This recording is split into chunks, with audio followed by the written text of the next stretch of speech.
Good afternoon, everyone. My name is Amherst Williams. I'm the Executive Director of the Connecticut League of Museums, and I want to welcome you to today's program, Worth a Thousand Words, Visual Communication Strategies for Any Budget. We have with us as our presenter today John Kozak, who has been the communications manager for the League for the past 2 years and is a master's student in the public history program at Central Connecticut State University. He's going to talk a little bit more in his presentation about his background and some of the work that he's done. But one of the reasons that I really wanted to have John do this program is that he has brought great sophistication to the visual communication strategies for the league for the past couple of years. And I thought it would be really wonderful if he could share his knowledge and expertise with our community. So that's why we decided to do this. And I know that we're in for a great treat today. So just a couple of housekeeping things before we get going. As I mentioned, we're recording this program. It'll be available on our YouTube channel afterwards. If you have any questions as we go, please feel free to pop them in the chat. I will be keeping an eye on that. But we do have some time. We're hoping to set aside the last 15 minutes or so for a more interactive Q&A with John. But if you have questions as you go, pop them in the chat, and I will make sure that they get to our presenter. The league is also, I just want to say, we have our nominations open for our annual awards of merit, recognizing excellent work in the museum field here in Connecticut. And if you're interested if your organization has mounted an exhibit or done a program that you're really proud of in the last 18 months, we'd encourage you to submit a nomination. More information is available on our website, and I'll pop that URL in the chat as well. Without further ado, I want to introduce the amazing John Kozak, who will be presenting today's program. John? Hello, everyone. Thank you, Amris, and thank you, everyone, for joining us here today. This program is going to span a couple of different topics, and sort of being unsure of the, knowledge level of some of our attendees, we're going to try and hit at a couple of different levels. So some of this might be old hat to many of you. Some of this might seem overly complicated, but hopefully you'll be able to find something that will be of use to you. And again, I'm happy to answer any questions or kind of add additional context at the end. As Amherst mentioned, I'm the communications manager here at the Connecticut League of Museums, and a master's student in public history at CCSU.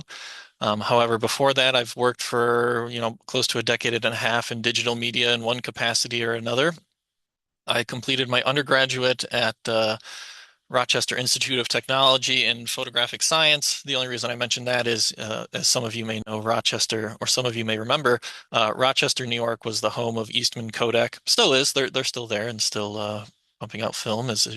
Some of you may be going to see the Odyssey this weekend that famously is being shot on Kodak film.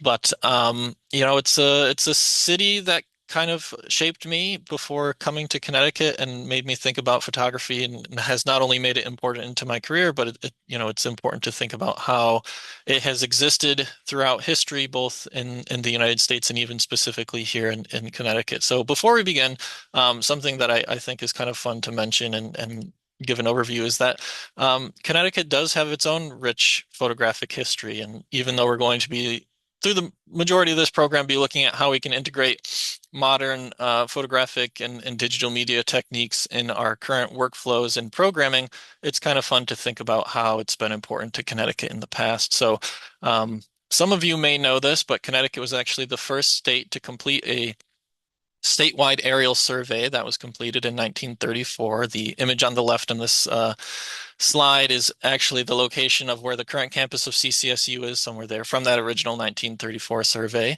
And then in the middle, I mentioned Eastman Kodak. They obviously were a giant of photographic film technology in the 20th century. But before them, you had the Scoville Manufacturing Company in Waterbury, Connecticut, that was one of the first manufacturers to bring dry plate photography to the United States. Dry plate photography was important because it brought photography to the masses. It was no longer this sort of very difficult, complicated practice that could only be carried out by specialized professionals with lots of expensive equipment, using gelatin and silver halide and all these other sorts of expensive and complex techniques in early photographic medium. Scoville kind of brought photography to the masses, which I think is important today because the sort of punchline of this program is that it's communication strategies on any budget. So we're trying to use the technology that we have at hand and seeing how we can use our budgets effectively to create, good imaging techniques that our organizations can benefit from and how we can implement those. And then the last photo is on the right is an image by Walker Evans. Some of you may know him if you're into photography. He was actually one of the founders of the American documentary movement, and though not originally from Connecticut, he spent much of his life and did a lot of his work in Connecticut. So the image you're seeing there, or the cropped version of it, so I apologize to his original intent, is of mill housing in Willimantic, Connecticut, and Walker Evans. He documented life in its everyday form. It was no longer just sort of like the staged studio portraiture, but he really got out there and took photos of everyday people. And that will also kind of tie into some of the tips and strategies that I think we can all employ as we're thinking about how we can better capture the programs and the different events that are happening at our museums. So, how do we think about visual language at museums? How are the different ways that it can be used? I mean, when we think of photos, there's a lot of different ways that we see them and that we use them and that we can post them. We're also going to be talking on video. Video could obviously be its entirely own topic, but we're going to touch on that a little bit. So let's think about both of those for a minute. As museum professionals, we can use photos and video in our marketing for upcoming events, for upcoming programming on our websites.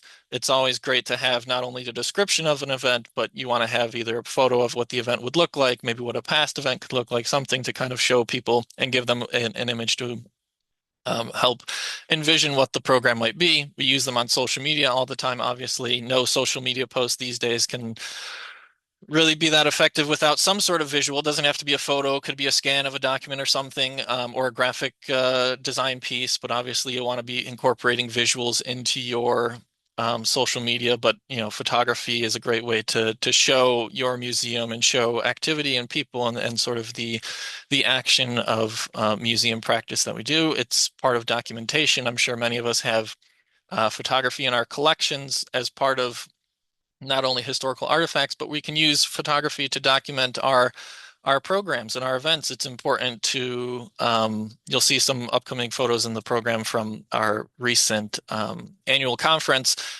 It's important to capture these moments and to document the work that we as museums are doing. It's important, obviously, so that we can not only continue to be a benefit to our communities, but demonstrate our value to people who we'll be asking money for, I guess, would be the way to put that through grants or politicians or other community and governmental leaders. Engagement, it's a great way to interact with, especially young folks. They've, been raised on a diet that has consisted almost entirely of photos and videos. And it's great for them to find a way to be engaged. Perhaps you can have some younger volunteers who can help you on this journey to using images and videos in your museum. And it's sort of a visual language that they're well versed in. And then it can also be part of programming. As I mentioned, Connecticut has a rich photographic history. So I encourage you, depending on what the focus of your museum is, how can you work in photography and image and video capture into the programs that you do? I mean, this could be in a number of different ways, and for very cheap. You could do, pinhole cameras, or just have photography workshops that help to give a new perspective on sites that we see day to day, but maybe our guests and people visiting our sites see in a different way and might, want to share those images with us, which will then feed back into the marketing, social media, so on and so forth. Um, what are we trying to capture? So this is an image from our annual conference during our keynote panel that we had. So, it can seem kind of daunting if you're thinking about the last slide and all the different ways that you can work photography into your museum through social media events and so on and so forth. But, it behooves us to pick a small test case, something small. How can we see small improvements from the actions that we do take? If you want to start really small, let's kind of jump out of the presentation for a minute and just think about where we're all sitting right now, which is Zoom. A lot of us, especially post and during the pandemic, moved to doing some of our programming on Zoom or on other, remote platforms. And one of the ways that we can make small changes to improve that is by thinking about how our camera is going to look, thinking about how our audio is going to sound. So I always take my Zoom calls with this sort of looks like a customer service headset. But that's more so just to ensure that the audio is going to be clear so that I can hear people on the meeting. The other thing that I do, or that I'm doing right now, and it doesn't have to look pretty behind the scenes, and I assure you it's not necessarily, but I have my laptop um, sitting up on a stack of boxes and a block of styrofoam and some other stuff that I gathered from the office here. And that's just so that I can be about eye level with the camera. We've all seen Zoom calls where, the laptop would be down on the table and you get sort of an olfactory view, but we want to, again, make sure that we're putting a good foot forward when we're giving our presentations because having good sort of visual aesthetics communicates a sort of seriousness to our presentation, and it just makes the overall experience more pleasant. The other thing, I've seen some of you in the room. You have the nice bookshelf in the background. That's always great. I tried to do the same here. But one of the other things to be mindful of is not only what's behind you, but the light source that is going to be hitting you. So right now in our office, off that side, there's some nice natural light that's coming in and hitting me. Normally the desk faces with the window to the back. However, I encourage you all to kind of avoid that heavy backlight. It can kind of wash things out and make it a little bit harder to see. So, you know, I guess the one th if there is one takeaway that I want you to, have today, it's just to be mindful of the things that you are doing. The technology you're using is going to be less important than the mindset that you have while using it. So even though this setup is not ideal, I'm using the built-in webcam. Again, I have kind of a silly looking headset. It's taking the small steps with the stuff that I had around with me today that I pulled out of my backpack to try and make this presentation just look a little bit better. But as we bring that into the practice to our museums, pick one aspect of your operations that you would like to improve. It could be event photography. It could be the promotion of upcoming programming. And you'll probably think that a lot of these aspects tie into each other, and they certainly do. But if you have an upcoming program and you say, this is the one that I'm going to want to start documenting, you want to be, again, conscious of that physical space that you're going to be recording in. Is there low light? How far away will you be from the subject that you're trying to capture? What is the background of the scene? I selected this photo on the slide because I think it's a good example of taking photos in difficult situations. Now, it's not like this is an action scene or, sports photography where people are running around or subjects are still, which is good, makes it relatively easy. But this photo was taken in the Torp Theater at CCSU. I'm not sure how many of you have been to the CCSU campus or are familiar with the Torp Theater. Um, I love CCSU. I think it's great. I love the league. I think they're great, but I hate the Torp Theater. The Torp Theater is a very challenging venue to shoot in because it's very low light, and the lighting they have is kind of not the best. So you can see a little bit of this in the image, but also how I tried to overcome this. So the background are kind of these big, ugly gray panels that are very nondescript. They're good for acoustic dampening, but they don't add much visual interest. We have a table of speakers here, but out in the audience, which would be off to the right, you have this very warm lighting that is coming in and contrasting with the sort of cool blue hues that are coming from the projector screen that's off to the left. So we sort of have this clash of blue and orange, which is okay because those are complementary colors, but how they kind of make for a difficult scene to capture. So even just in this one photo, I tried to position that clash of color temperature on the corner of the table so you have sort of a visual way to separate those two things. We have our table of speakers. We wanted to capture them all in one shot, but I didn't want to block the view of the audience, so I didn't want to be standing right in the middle of the aisle there. So this was taken from on the stage, off, kind of tucked behind a curtain, and then I have my own camera set up and attached a longer zoom lens so that I could get in much closer to the subjects and sort of capture them engaged in conversation. We also have Amaris off to the right in the background, so we want to have our background. Amaris is acting as our background element. She's thinking about all the great things that people are talking about. So again, this might seem kind of silly or like, navel gazing when it comes to photography, but these are just the little things that you want to kind of think of when you're taking an image is what is the story you're trying to tell and how can you best compose the scenario that you have to tell the story that you want to show. Um, so, the things that are important when we're taking images are going to be light, the subject, the focus, the composition, and the story. That might seem like a lot to think about before you snap a photo on your iPhone or something, but a lot of these things are kind of inherent. We talked a little bit about, the importance of light, and you don't want it, a backlight directly behind you, unless it's a stylistic choice, of course.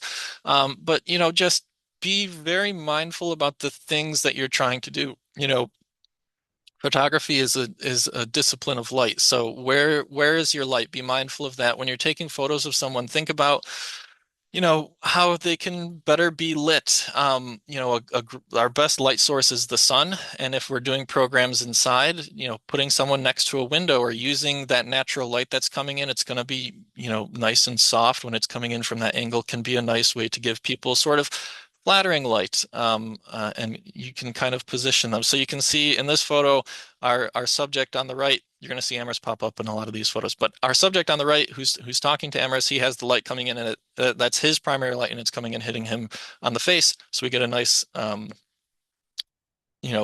off of him. Contrastingly, the window is behind Amherst, so ideally this isn't the best, this isn't the best photo because ideally we would have light kind of hitting her face, which is the main subject area that we want to highlight. Instead, it's hitting that back right shoulder. So this is a good example of how light can be used well and also not the best. So, and a lot of times there's not much you can do because a lot of event photography is going to be candids. It's going to be when people aren't looking. So you kind of pick your shot and you make the best of what you have. So, there's pros and there's good parts and bad parts to this particular image. You can also see Kathy Hermes in the background. So there's background interest, there's foreground interest, but it's not the best lighting setup for both of our main subjects here. What camera do you need? Well, what camera do you have? And it really depends on your budget. There's advantages and limitations to every camera system, and you can spend a lot of money on a camera, or you can use the one in your pocket. But so I use the Panasonic GH7, which is pictured on the bottom. Um, it's a very mid-range camera that's good for my needs. It's good for both still photography and good for video.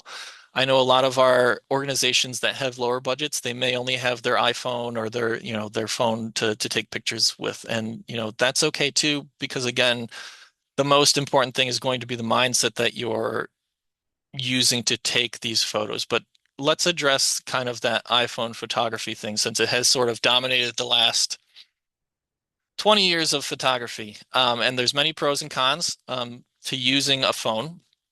We use them to document some of our events when it's the best thing that we have. So obviously the pros, they're accessible, they're easy to use, everybody has them. One of their overlooked benefits is it's easy to move photos. One of the things that can be kind of a roadblock for people who are just getting into photography with a standalone camera is moving the photos from the SD card to the computer and then creating sort of a digital asset management system and how you can kind of keyword and do things. Our phones, especially increasingly, are doing a lot of this work for us. It's easy to move phones to the cloud. A lot of times they're already getting through machine learning cataloged and keyworded, and you can search through them, which is one of the most important things is being able to find the photos after you take them. But if we're getting down to the hardware, it does have some very, large limitations. The focal lengths is going to be the main one that I see. And camera manuf and phone manufacturers are aware of this because as you'll see modern iPhones, they have the multiple bumps on the back. There's going to be multiple lenses. So since you can't swap out a lens on a camera phone, they'll usually give you a couple of different options. So one of the problems when you're zooming on your phone, they'll usually have two focal lengths. A very wide one is sort of your standard view, and then they'll have one that's a little bit closer. When you're pinching to zoom on your phone, it's not a optical zoom, meaning the fidelity of your image is going to be degraded because you're not really zooming in through an optical process, moving, physical lens elements. You're just making an image. You're just zooming into it and not sort of increasing the image quality per se. So if we go back to that previous scenario where again we're at this conference, even at this distance on stage with a phone, you're going to have a much farther view, which would cause you to have to zoom in and you would end up with a pixelated image from the amount, pixelated image for the amount that you're having to zoom in. So there's a scenario where having a physical camera with a lens that has an optical zoom would be of use. Another limitation, even though again it's increasingly being combated with you know, digital wizardry is the sensor size. So for those of you who sort of came of age shooting film photography, you're going to be familiar with 35 millimeter film, which again is that diagonal size. Um, that's your image capturing plane. That terminology and that size metric is still important to keep in mind. Modern cameras still use that full frame 35 millimeter film size, even if it's a digital sensor. A phone camera is going to have a much smaller sensor. Even my Panasonic GH7 is going to have a much smaller um, image sensor. The downside to that is numerous. The main thing is if you think of it like a bucket that you're collecting light with, that bucket's a lot smaller. So it struggles in low light and it also has effects on the depth of field, which is going to be kind of that when you have someone in focus and in the background's very out of focus, that's a very shallow depth of field. Something with a small sensor is going to have a very inherently deep depth of field. Again, we have portrait mode on our cameras now. It's doing these computational things to give us that artificial shallow depth of field, but you may have noticed when you take those portrait mode photos that you get sort of janky edges sometimes around people's hair, things where it sometimes things will be in focus when they shouldn't be. But honestly, the main downside to using a phone camera, and I see this in myself because I have a 2.5-year-old running around, so I'm always snapping photos on my phone because it's usually the thing I have, quickest at hand, is just the mentality. And I challenge all of you who are going to be taking photos of museum events with your phone to just think about how you're taking photos. Our phone cameras are wonderful things because, again, they're accessible, they're easy to use, and you can take a million photos with them. But taking that million photos is one of their biggest downsides because you do it so casually. You take out the phone, you snap 100 pictures, and then you put it away. But you're kind of doing it from where you're standing. Whereas I find that, at least for myself and a lot of other people that I've talked to and worked with, when you have a physical separate camera, you just take on a different mindset. You're more thoughtful about how you're going to frame your photo. You're more thoughtful about how that you're going to try and tell a story with a single image or a video or whatever it might be. And you just put a lot more thought and time into how you're going to take that photo. That goes from everything from the posture that you get into to the, considerations of the framing and everything. So if you're coming away from this and you say, we don't have a budget to buy a better camera and we kind of just want to use what we have, the next time you take out your phone camera for an event, just try and slow down as much as you can. Really try and, limit the amount that you'll just hold down that shutter button and just take 100 photos because while taking a lot of photos is good for later because you can kind of pick through them, you'll want, again, taking a little bit of extra time to be mindful, think about how you're framing up your shot is going to pay dividends in the end when you're looking at the end result. Some useful background. This slide is a little bit more technical. I sort of struggled with where to put this in the presentation, but And I kind of touched on some of this here, but we'll drop it now.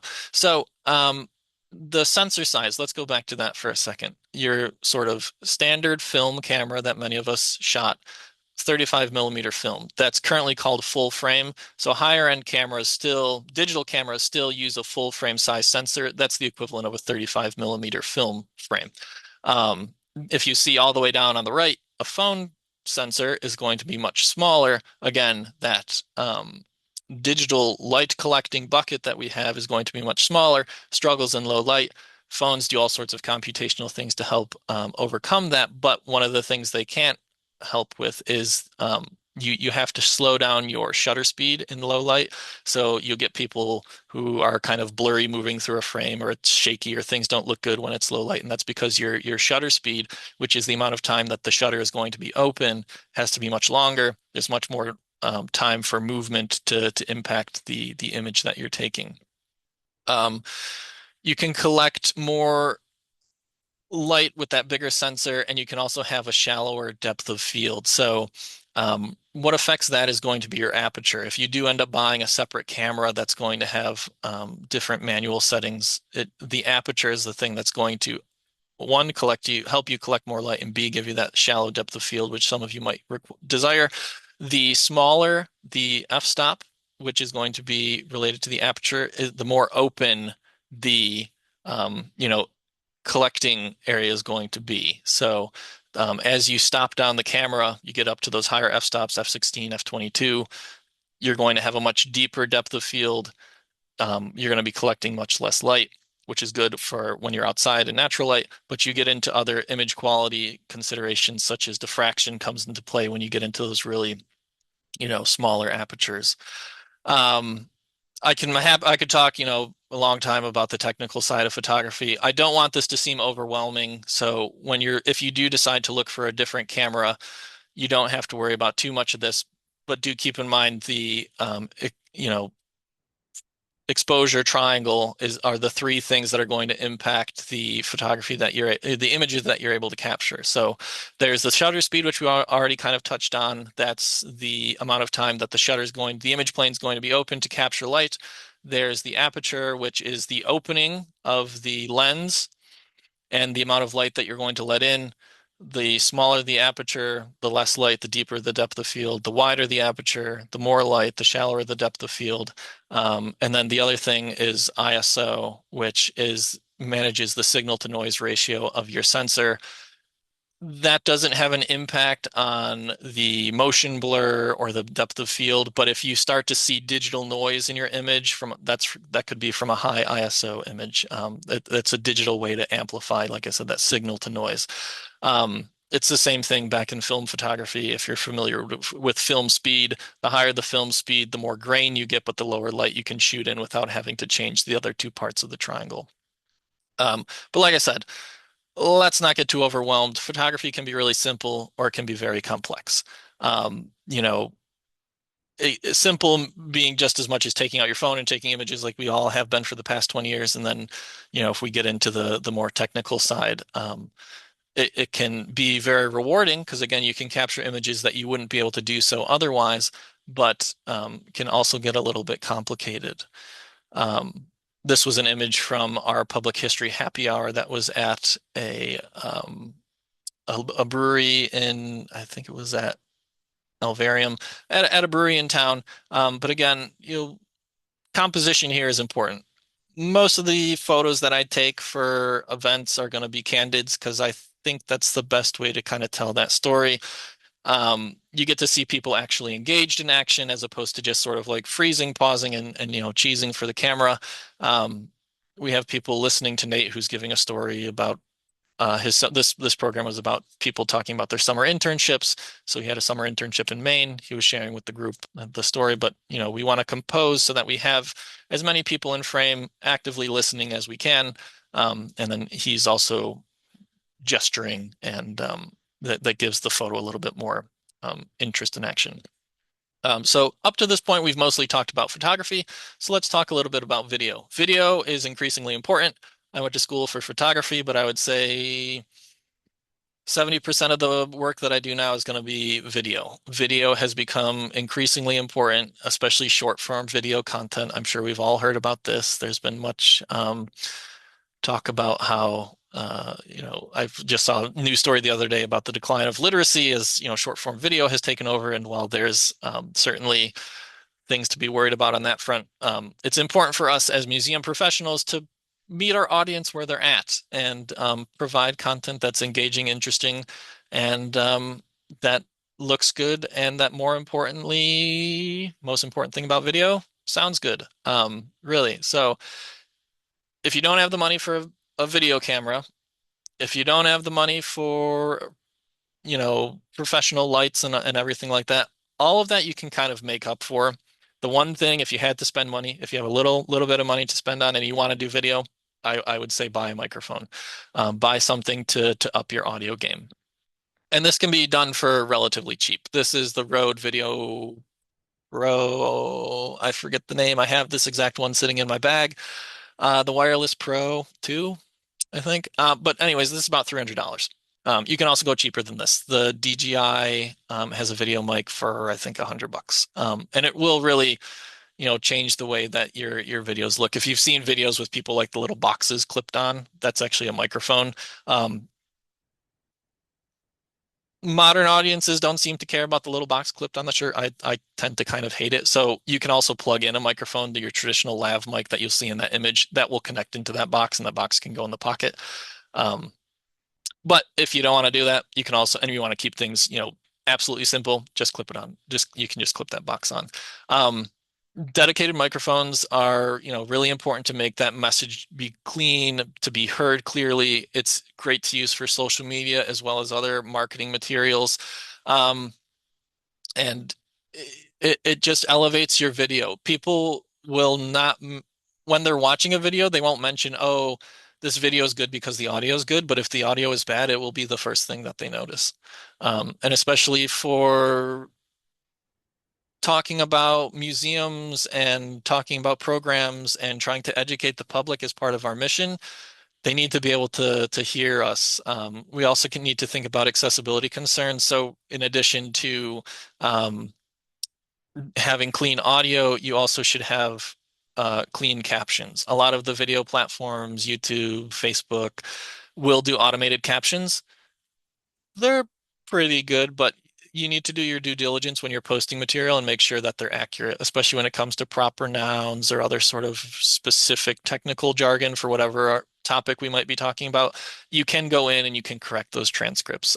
It just takes the time to watch through that track and make sure that they're being generated correctly. There are also outside services if you want. I've used Rev in the past to do closed captions, and they're very accurate. Um, but you always still have to check over them. Again, let's say you're coming to me and you say, we don't have any budget, not even for $100 microphone. That's, not ideal, but that's okay too, because just like with taking photos with your phone, the other important thing is the mindset. Just before you shoot a video, think about your environment. Are there a lot of people around? Are there is there an air conditioner running in the background that's turning on and off that you're going to hear a humming or a blowing or something? Is acousting, essentially, acoustics of the room. Is the room really empty? If it's empty, it's going to be more likely to echo. If it's, got a big metal door, you're in a stairwell somewhere, it's going to be really echoey. Our brains are good at tuning that out in the moment when you're standing there with the person, but when you're watching that video back, you're going to be hearing all that audio and you're going to be thinking, gee, I wish I had another crack at that to try it a different way. There are tools to clean up that stuff. But again, the more, oh, we'll fix it in post is one of those things that people always say. If you can fix it on set or on site, it's going to make your life way easier. So for example, this was a screenshot from our program, or our annual conference, and this was Lizzie Rockwell, who was the conference artist in residence. I took her upstairs. There isn't a lot of people working on the project at the moment, so this was a nice quiet area. Again, off to our left, there was a nice big bay window giving us natural light, so that helped to, I didn't have any additional lights set up because it was kind of a run and gun day, but we had good audio. We have the microphone clipped on her shirt there, and it's in an area that wasn't too loud, but you still have people in the background sort of milling about, providing interest, but we have that shallow depth of field because our aperture is open, so they're out of focus, so they're not pulling attention, but there's still action and activity happening in the background. So just some of the considerations you should take into account when you're going to be shooting video. We've taken our photos and videos. Now what? I always overshoot events. For our annual conference, I think I shot about 400 photos, and by the time I was done calling and editing, we were down to like 40 or 50 good ones, which is not a big deal these days because we're not shooting on film for the most part. If you have a couple hundred gigabytes on your memory card, you can shoot for, days and days, and you don't have to worry about running out of space. So you don't want it to be completely overdone so that you have this mountain of photos that you can't even dig through, but it's always better to kind of overshoot a little bit, and you can pick good shots, because even if you line up the shot and the lighting's good and the composition's good and everything's good, people make a lot of weird faces. I'm sure if we, freeze this recording at any given moment, I'm probably sticking my tongue out or doing something weird just as a part of talking. And you'll realize that too when you're taking a lot of photos, that people are always making odd faces that they wouldn't want in the photograph. Then editing is an important part of the image workflow. This can seem daunting, but I'm not just talking about Photoshop. Any part of calling is part of editing. Another easy thing to do on your computer or your phone even is to crop. So when you're looking at images, if there's again someone making a weird face in the background, just crop them out. Tighten the focus. Make sure you're focused on the story that you're trying to tell. If you shoot really wide and there's a bunch of different things that are distracting, it's okay to kind of crop in. Um, there's an expensive way to do this. There's also some open source tools that are available. If you're looking to edit batches of photos and you're looking for open source, Darktable is a great resource. However, recently I've been using Rapid Raw. It's a newer open source platform. Both of these are trying to emulate Adobe Lightroom, which is the batch editor that Adobe puts out. Rapid Raw I've been really impressed with. So if you haven't tried that, I would give that a look if that's something you're trying to do. Um, there's a couple of different, there's hundreds of different image formats. The two important ones when you're shooting with an external, a separate camera, is going to be JPEG and RAW. JPEG, if you want to keep things simple, everything's going to be baked in. The colors are going to look a little better and crisper, but you're not going to have the latitude to edit. RAW, it goes by a bunch of different names depending on the camera manufacturer. It's going to give you a lot more latitude to change things like color balance, exposure, pull the highlights, the shadows, all these different things that can make your photos really pop. But if you're not going to touch the photos, just shoot JPEG. If you want to have the best photo to edit, then you shoot RAW. Um, it just depends on the workflow you're expecting to have. I know we have a lot of volunteers at our organizations, and we're already kind of strapped for manpower and time and all that. So when you're shooting, just think about, what you're going to do. Free video editors, we're a little bit more limited on terms of the open source. DaVinci Resolve is technically not open source, but they do have a pretty, well fleshed out free version. iMovie, some of the Windows Movie Maker, some of those things that are built in. I use the Adobe Creative Cloud. It has a significant cost, but it's an integrated solution, and it's great for a small team who has to do a little bit of everything. So Creative Cloud gives you access to, and I'm not trying to do an advertising here for them because Adobe kind of sucks and has their own problems, but they are some of the once you're like stuck on a platform, you're kind of stuck there. So they've got Photoshop, Lightroom is your batch editor, Premiere is your video editor, After Effects is your motion graphics editor, Audition's your audio editor. It's got it all built in. They all integrate fairly nicely, but significant cost. If you're looking to pay out of pocket, I think it's like $70 a month. There are discounts if you enter their nonprofit program, or if you're a student, I think that brings it down to like $40 or $50 a month. But again, that's going to add up and is a recurring cost. So depending on your museum's budget, may or may not be accessible. A lot of different platforms we can share our photos and video on. We've got Facebook, YouTube, LinkedIn, TikTok, all these different things. My encouragement there for you is be consistent if you're going to post. The almighty algorithms that sort of control the eyeballs that swirl around our social medias, they like when you post consistently. They like when you're posting, be it once a week, twice a week, every day. If you can keep up a routine, that's a very important thing. And as you take more photos of more events and different things, you'll have a larger body of work that you can pull from to replace the stock photos that maybe you were using in the past. That can be more engaging to people who are looking for that authentic vision. Um, People have a very good BS meter when it comes to sniffing out stock photo, and when it comes to the next slide, which we're going to get to, which some of you can probably anticipate. So the more you can have images of your actual museum and actual people at your programs, the better and more engaged people will be. For video, the one thing you'll want to do is you want to follow the platform guidelines. This can be kind of annoying, but it is important, again, if you want the algorithm to kind of funnel your content in the direction of people who are viewing. YouTube, like 16 by 9, that's sort of our standard, widescreen format. Facebook, more vertical, it's 4 by 5. LinkedIn, 1 by 1. TikTok and Instagram Reels, 9 by 16, your sort of vertical short form video content. Um, all of the websites have those sort of prioritized formats, but I would look at that consistently. I'm not going to provide a link here because they change all the time. Um, so you should, this is as of today, those are the formats that they like, but they do tend to tweak them. So it's something you want to kind of check in on every once in a while. They also have some, um, guidelines for thumbnails. Custom thumbnails are an important way. You don't want to just have the automated picker select one. There's all sorts of different ways to game the system for social media, and that could be a program on its own. Think about AI use. The truth is our capital, and AI is something that a lot of museums are, and not just museums, turning to, but be careful when you tread that way because it can come up with all sorts of ahistorical things. And again, as museums, we're sort of seen as truth tellers and people who are keepers of the record, and will tell you the truth. And the more you kind of bring in some of the generative AI use, it can be kind of problematic. You'll see an example here on the right. I'm not trying to name and shame, and this isn't even a museum, which I picked specifically because it's not a museum, but it was a business who posted this sort of historical looking thing talking about shipbuilding in East Hampton.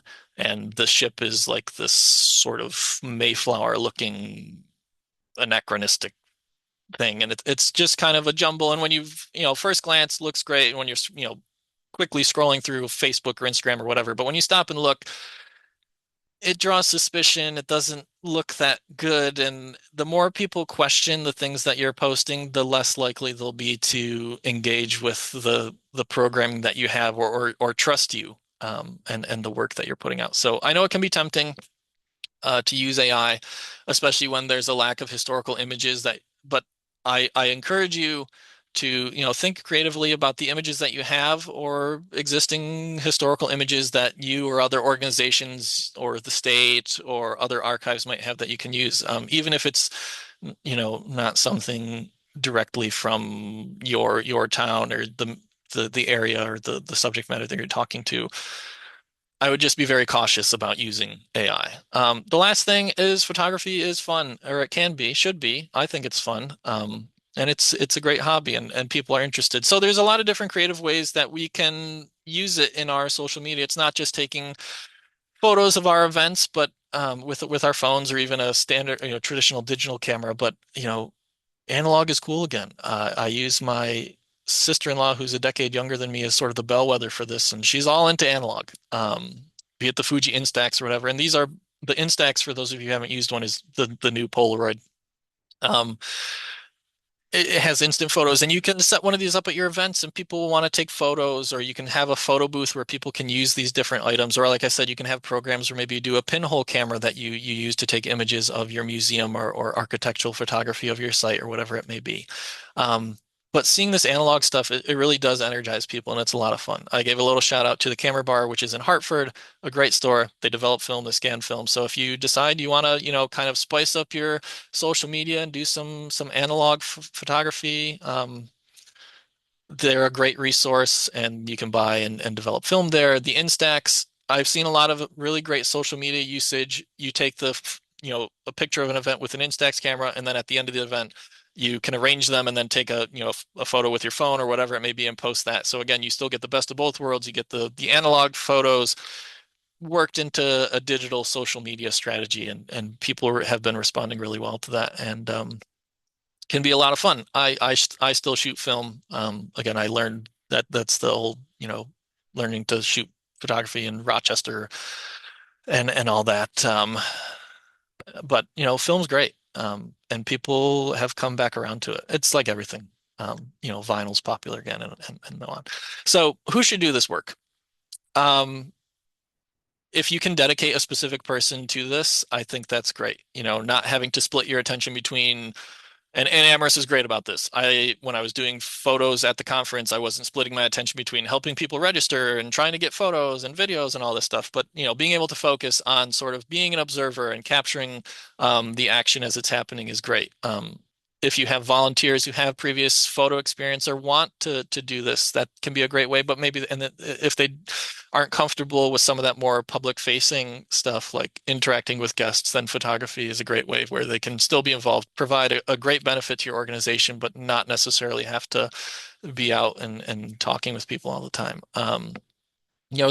Be careful about your budget. And there's a lot of ways, especially now with all sorts of innovations, that you can stretch the dollars that you do have. There's no bad cameras out there today. Is sort of the mantra from a lot of the people I've been talking to. Once you cross a certain price threshold, and also think about when do you want to hire and when do you want to do it DIY, and you can do a mix of both. Just because you commit to being a little bit more engaged with your photo strategy doesn't mean you have to do it all in-house. On the upper photo, we have a recipient photo from our Awards of Merit ceremony last year. I have a standalone flash gun, and we're in a very dark space, a tight spot. So this photo doesn't look that impressive, but you do need an additional amount of photo equipment to take something like this. And that might be out of budget or out of the skill set of the people that you're working with. Something like a big standard group photo, that's an easy lift. People can do that. That's people know how to do that. They can do it. But again, you're thinking about how you can take this photo. So this is a couple of steps up on a staircase, and you get the whole group in the shot, and you think about the background and everything. But just think about what you can do and maybe what you'll need some help doing, and how you can manage that budget and the expectations of that work. And that's everything. So we've got about 10 minutes left for questions. Great. Thank you so much, John. I am going to, do you want to quit out of the slides maybe? Yeah. And we can just see each other. So there were a few questions that came in the chat that I'd like to get to first. Angie from the Stowe Center asks, what would you recommend for photographing a small space with limited flexibility in terms of shooting angles? For example, I often have trouble photographing our exhibits in small, low light spaces with bright display lighting. The lighting may be optimal for visitors viewing the exhibit, but not necessarily for photography to document the exhibit. It's much easier when I am taking close-up focused shots, but more challenging when capturing wider views of the space. Do you have any thoughts about that? Sure. One of the things that I recommend for places with a lot of reflections or sort of like bright lights is if you can buy a polarizer, a circular polarizing filter, that can be very useful. And you can do this a number of ways. If you have a separate camera, you can thread that onto the front of the lens, or even if you just are using your phone and you buy one of those, a polarizing filter, you can just hold it and you'll turn that in front of your camera lens, and that will help filter the light. Because a polarizer, if you have sunglasses that are polarized and you look at a screen and you twist it different ways, you'll see it get brighter and dimmer. You just have these vertical lines or horizontal, lines that are filtering out and directing the photons, and so that you'll get rid of some of those additional glare. In terms of it being a smaller space, again, wide angles are going to be your friend, and also getting up high is a great way to capture a space too. So you could do this a number of different ways. If you feel comfortable on a step stool or a step ladder, you can do it that way. You can also get, a little broom handle or something to get shots up from a different angle, and just getting, angles from different perspectives are interesting too. Anything I encourage people to avoid. Again, we're prone to do this when we take out our phones. You hold it about at eye level or chest level. It's not that interesting because that's what you're seeing every day. If you ever see kids My toddler is running around and taking pictures sometimes. It's from a much lower angle, which is the world from a completely different perspective and how he sees it. So the more you can think about different ways that aren't just eye level, you can get some more and interesting and different shots.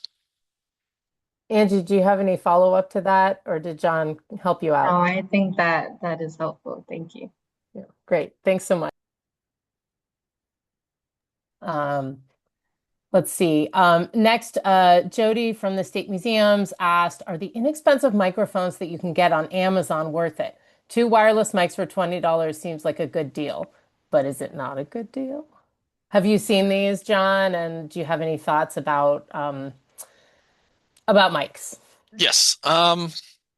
It's probably better than nothing, but you know, I'm skeptical of Amazon purchases for a number of reasons. A lot of it is sort of no brand, like duplicates of other stuff. So if you can go to a more, reputable photography store, photo video store, Camera Bar, or even like B&H or Adorama, they're gonna help you avoid the counterfeit products, which can are a problem that plagues this kind of gear in Amazon.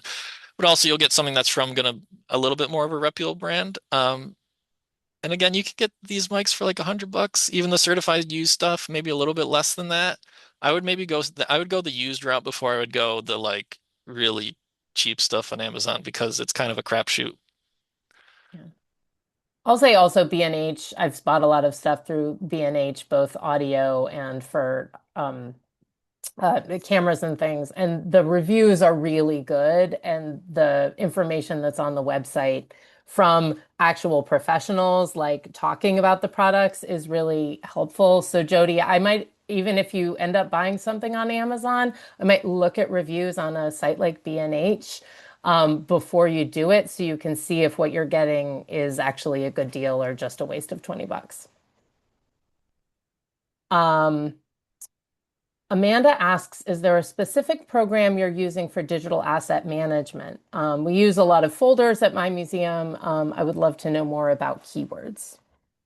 Um, yes, but yeah, so I do again. I'm very much use Adobe stuff, even when I would like to kind of detach from them. But Lightroom allows you to keyword, and I use Adobe Bridge. Um, in terms of the open source stuff that's out there, I know there are some programs I don't remember them off the top of my head, but even a good folder strategy is okay. And you or Google Photos or whatever the Apple version is, because again, a lot of them are doing automated sort of keywording and more intelligent search functions.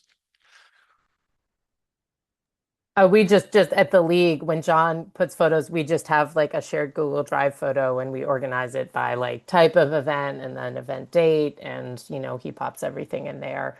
Because that's usually how we're looking for things around events. If you're talking about, documenting exhibits or, collection items or things like that, you might be looking at a slightly different strategy. But for events, because we're usually pulling those at particular times, oh, I'm promoting this year's conference. Let's get some photos from last year's conference to promote that.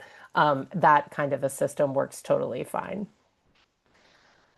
Um, Susan from WPAA TV, who had also pointed out earlier about local community TV stations as being a good place to perhaps borrow some of this equipment. And Susan, I might have you say a little bit more about that in a second. She asked about permission of people in images and video. How do you handle? So for our conference, we put a notice at the registration table saying that, anyone who is registering and attending the conference is sort of opting into having their images used potentially for social media, but they also have the option to opt out.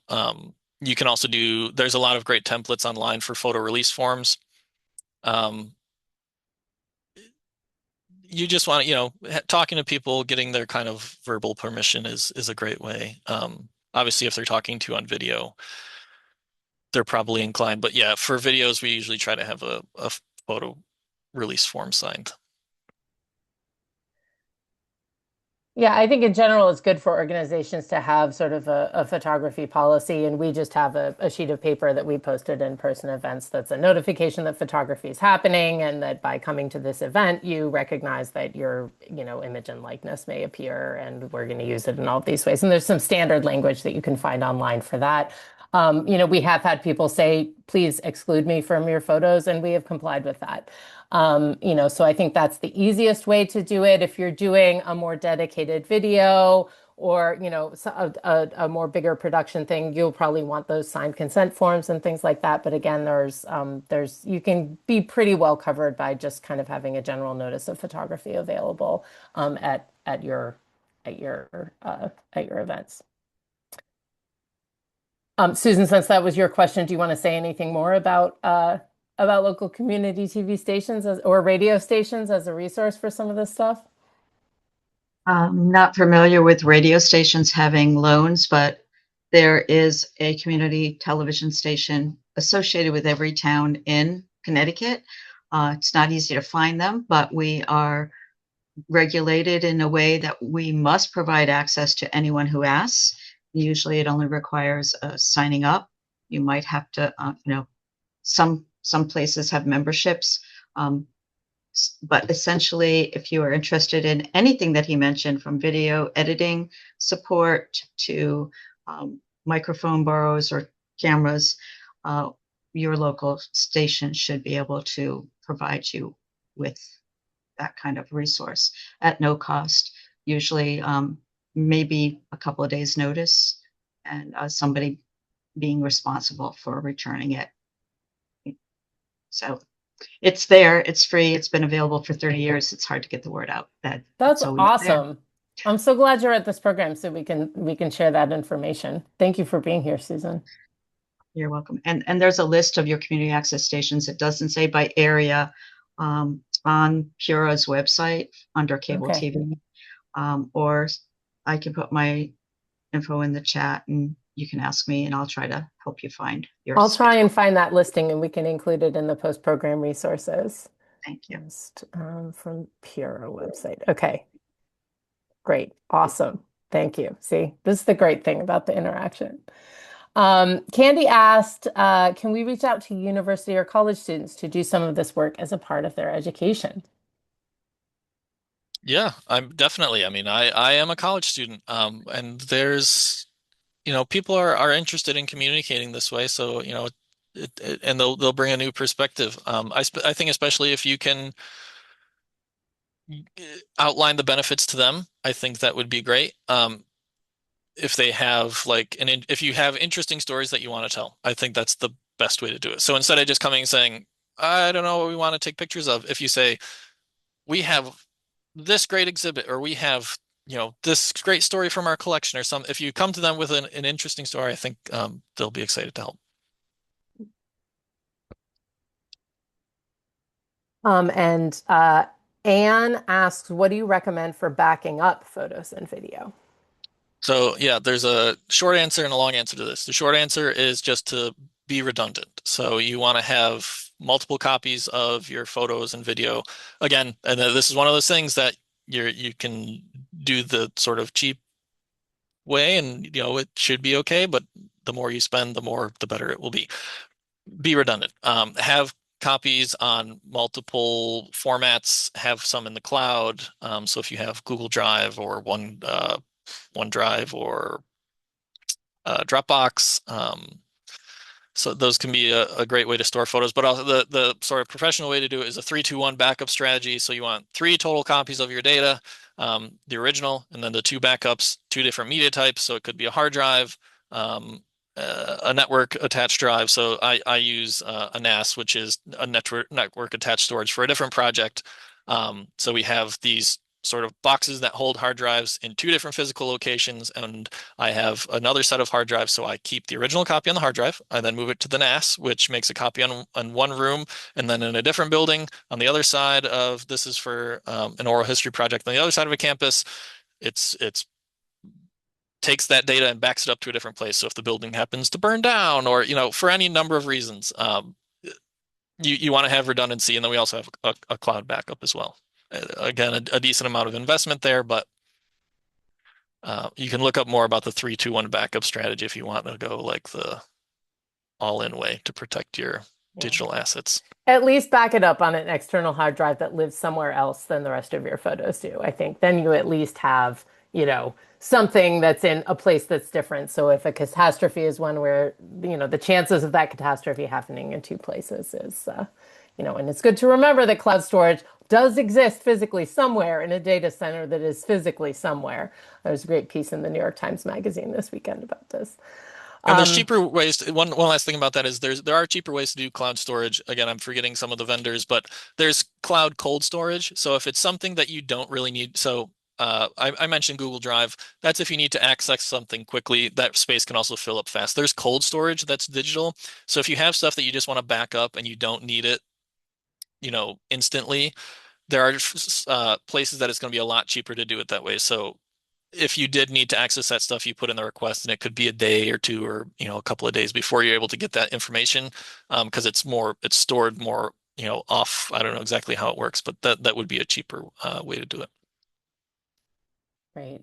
Thank you so much. I actually think that's a great place to end. We're just a few minutes over time. I want to thank you all for being here, for your great questions, and a special thanks to John for his wonderful presentation. We'll be sending out a follow-up email. John, are you cool sharing your slides? There was a request for those. Sure. Great. Then we can share John's slides and a few of the resources that were mentioned over the course of the program.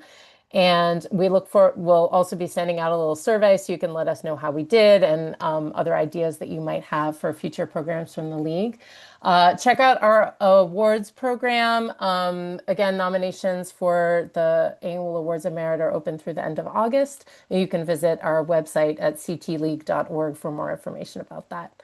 We hope to see you at a future program. Thanks for being with us. Thank you.